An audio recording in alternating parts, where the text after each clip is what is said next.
Olá pessoal, tudo bem? Que prazer estar aqui com você. E o assunto hoje é fantástico. Como eu amo esse assunto. Até porque é um assunto novo, é uma discussão nova. Para mim, eu acho. E eu acredito que para você também. Mitos de uma igreja. Primeiro vamos definir o que é mito. Mito é algo que eu tenho na minha mente, é um conceito, às vezes pode ser uma pessoa, pode ser uma ideia, que eu digo que é verdade, mas na verdade é irreal, está fora da realidade, é utopia, é algo que é um mito, é um mito. Então você, com esse conceito, a gente vai estar falando sobre mitos, ou seja, coisa que não é real. É algo que eu tenho como verdade, mas não é. É um mito, é algo que eu construí. E quantos mitos nós temos com relação à igreja? E precisam ser verificados, identificados e tirados, porque não é uma realidade, não é algo, uma verdade saudável.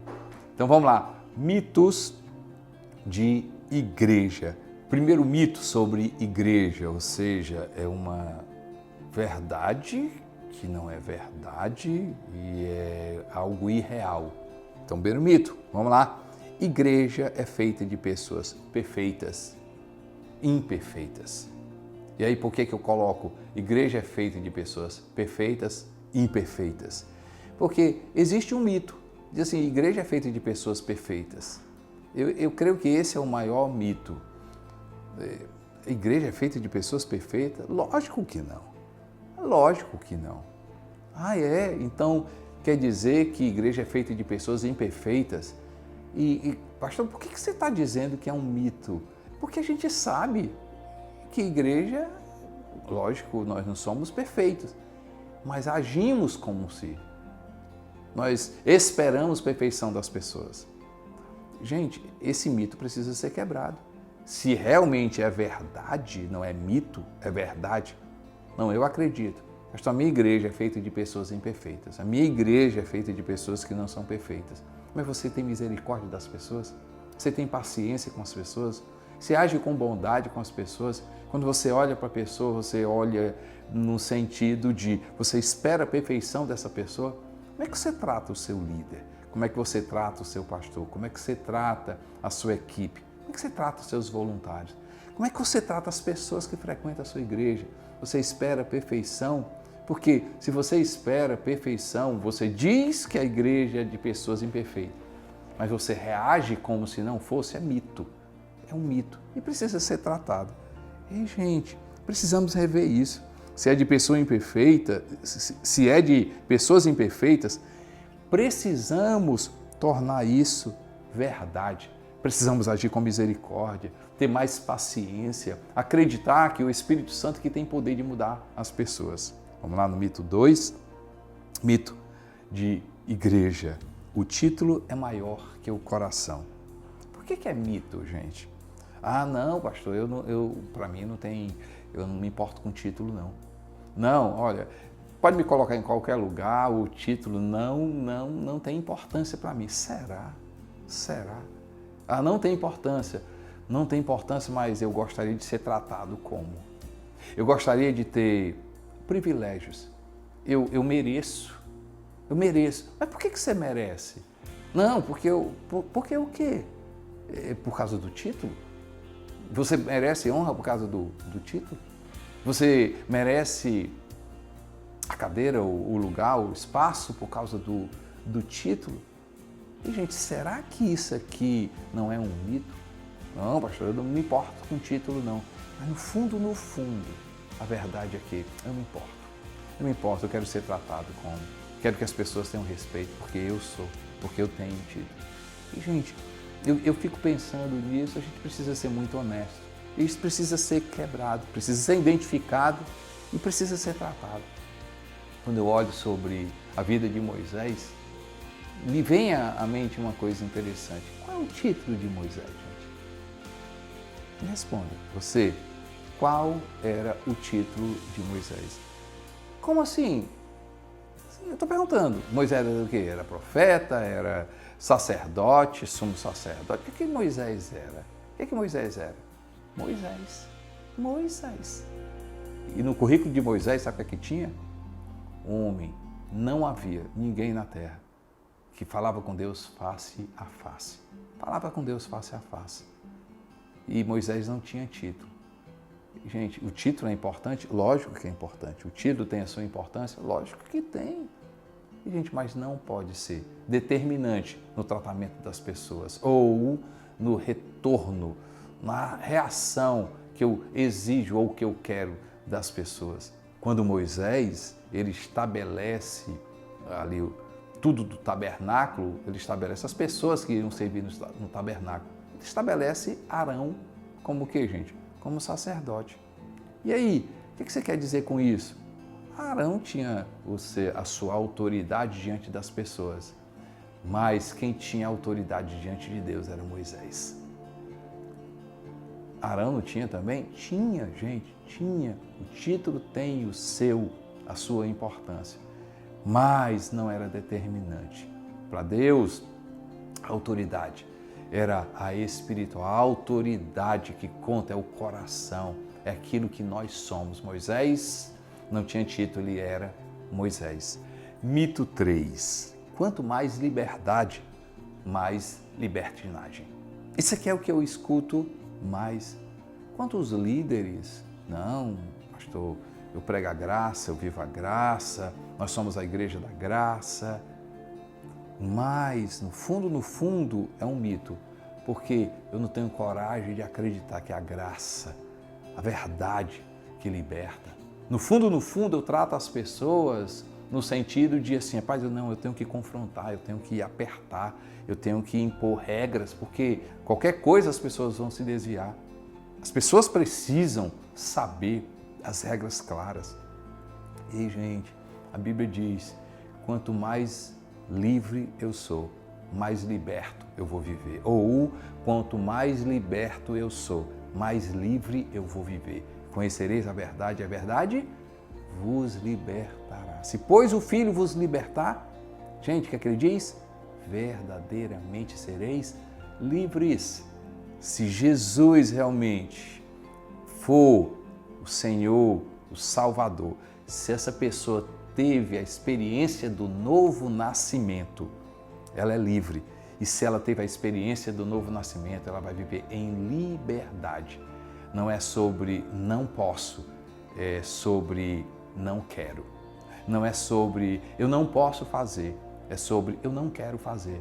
Porque Jesus Cristo nos libertou. E se Jesus está na minha vida, o Espírito Santo habita em mim. E se o Espírito Santo habita em mim, o domínio próprio está presente, o temor de Deus está presente, a santidade está presente. Eu sou, e se eu sou, eu vou fazer.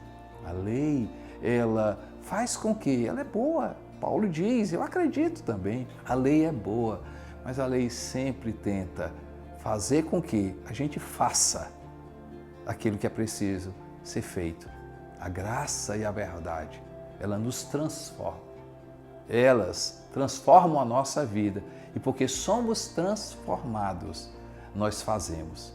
Quando a Bíblia diz, não matarás, é porque ela quer que a gente seja o quê? Seja uma pessoa amorosa. Seja uma pessoa cheia de amor. Seja uma pessoa cada vez mais cordial. E porque a gente é amorosa, porque a gente o quê? Não mata. Quando a Bíblia diz que a gente não deve cobiçar, o que a Bíblia está dizendo, gente? Que a gente seja generoso, que a gente dê, que a gente coopere mais. E porque a gente coopere mais, a gente não precisa cobiçar dos outros. A lei tenta fazer com que a gente faça. A graça e a verdade nos transformam. E porque pela graça e a verdade somos livres, não haverá libertinagem, pelo contrário, haverá liberdade. Mito 4. A igreja depende de uma pessoa. Como isso aqui é sério, gente? Como isso aqui é sério? Porque a visão precisa ser muito maior do que o líder. As pessoas precisam estar na igreja não por causa de uma pessoa, mas por causa de uma visão, Eu costumo falar para as pessoas dizendo que a CC Videira é muito maior do que o Costa Neto e a Neném. Eu e a Neném, nós estamos aonde estamos por causa da igreja, da visão da igreja, pela igreja, pelo tamanho da igreja. A igreja nos levou a ser e a estar onde nós, a nossa posição. Gente, por mais que Deus tenha nos dado a visão, por mais que sejamos canais, e fomos canais e temos sido canais da visão de Deus aqui da CC Videira, eu e minha esposa, a Neném, gente, mas a igreja é muito maior. A igreja é muito maior.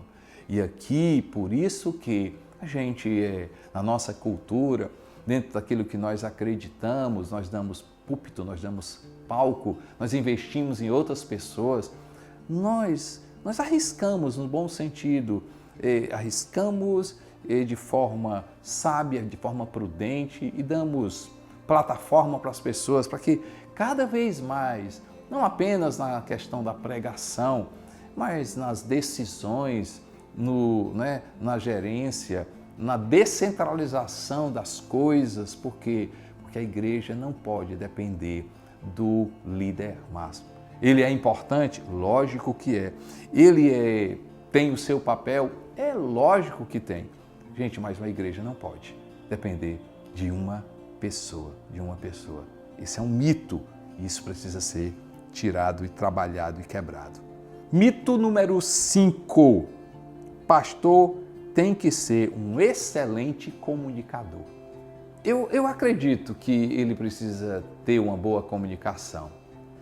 Clareza, direcionamento, firmeza na comunicação, mas nem sempre o pastor tem que ter a arte de falar bem no público. Gente, eu não vejo quantas igrejas enormes, grandes, fantásticas.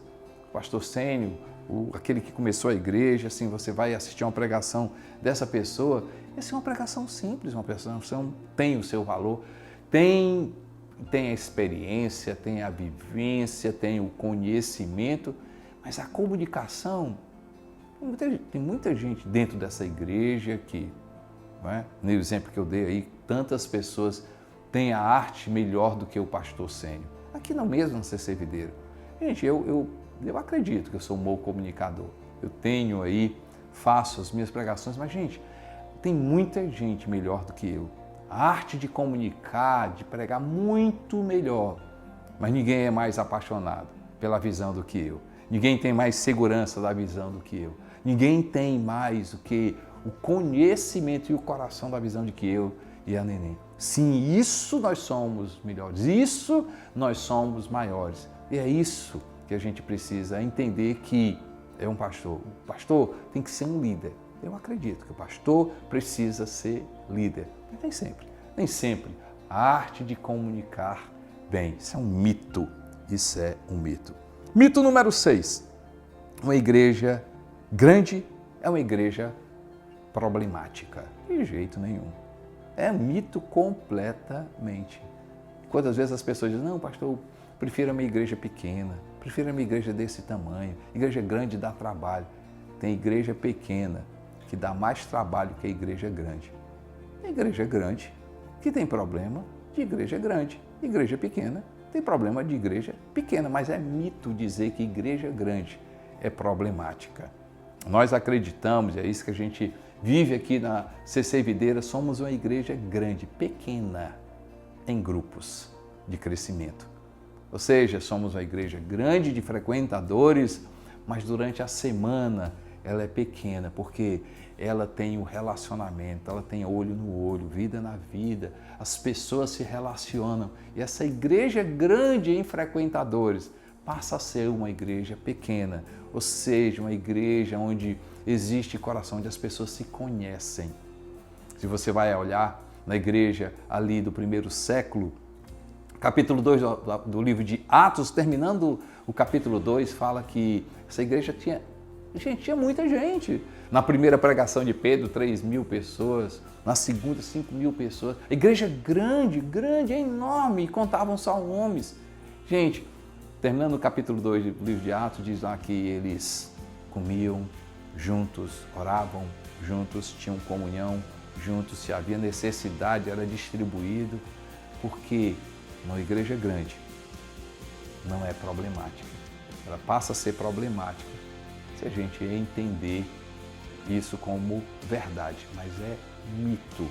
Sua igreja pode ser, e a sua igreja, eu oro para que a sua igreja seja grande, a sua igreja tenha números cada vez maiores, seja pequena, em corações ligados em bons relacionamentos. Gente, aqui a primeira parte, mitos de uma igreja. Você não pode perder a continuação dessa mensagem.